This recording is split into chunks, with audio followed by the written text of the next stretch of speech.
Satiec savu meistaru. Tā ir ikgadēja amatu meistaru un viņu mācekļu satikšanās diena, kurā vienā ritmā ne tikai vērot un apbrīnot, bet arī pašam izmēģināt roku un ļauties radošam procesam.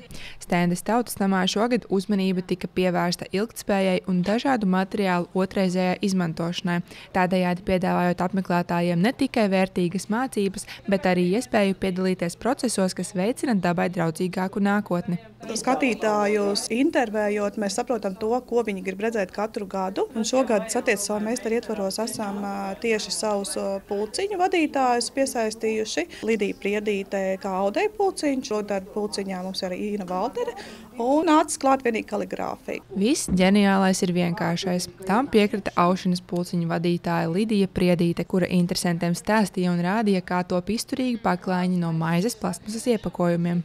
Kaislauķis būs pie ārdurvīm, kas nepaliek slapš un kam viss smilts izbirs cauri. Un apkārt vēl būs aptamborēts, lai malas turās.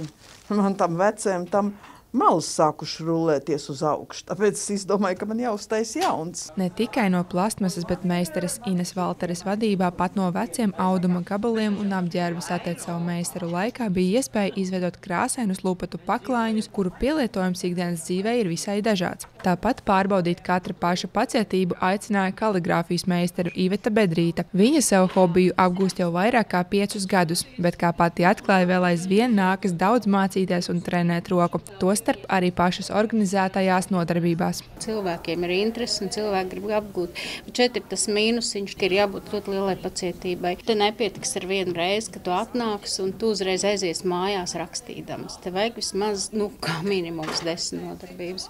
Cilvēkiem pietrūkst vienkārši pacietības, lai līdz galam iziet. Bet ir meitenes, kas nāk jau 5 gadus. Reizē ar Satiec savu meistaru aktivitātēm turpat vien pāris kabinetus tālāk tika atklāta Andas Sproģes gleznu un tērpu izstāde, kas radīta iedvesmojoties no Latvijas dabas un Baltijas jūras. Pēc muzikālās un stāstiem bagātās atklāšanas mākslinieces vadībā noritēja darbnīca par ilgtspēju un zaļo dzīvesveidu. Mums visiem mājās iekrājušies, varbūt nav iekrājušies, bet ir lietoti tēkrekli vai galdauti vai dvieļi vai spilvendrāns, kam ir varbūt kāds pleķīts. Man ir īpaši no vecmāmiņas tādi tamborēti trafereti līdz, un mēs ar šiem traferetiem veidosim apdrukas, jaunus dizainus. Tātad domāsim, kā šo esošo veco priekšmetu, jeb tekstilu, iedot viņam jaunu dzīvi, jaunu dizainu un otru elpu. Lai gan Talsu novadā meistardienas noslēgušās, citviet Vidzemē, Sēlijā, kā arī Latgalē un Rīgā tās plānotas vēl turpmākajās nedēļas nogalēs. Monta Megija Učelniece, Terēze Matisone, TV9 Pakalni.